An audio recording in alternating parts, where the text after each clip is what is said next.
Hello hi. ఇవాళ మామిడికాయ పచ్చిరొయ్యల కూర అండి. చాలా టేస్ట్గా ఉంటుంది. ఆయిల్ వేసుకుని ఉల్లిపాయ ముక్కలు తీసుకుని వేసేసుకొని చూడండి, పచ్చిమిరపకాయ ముక్కలు కూడా వేసుకోవాలి. వేసుకుని బాగా వేగాలి. బ్రౌన్ కలర్ వచ్చేదాకా వేగిన తర్వాత చక్కగా మనం అల్లం వెల్లుల్లి పేస్ట్ వేసుకోవాలి. అల్లం వెల్లుల్లి పేస్ట్ వేసుకుని కొంచెం వేగిన తర్వాత మనం పచ్చిరొయ్యలు వేసేసుకోవాలి.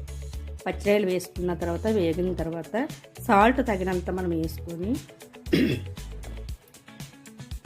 పసుపు, కారం, చూడండి మామిడికాయ ముక్కలు చిన్నవి కోసుకుంటే మనకు ఉడికి పులుపు అనేది బాగా దిగుతుంది.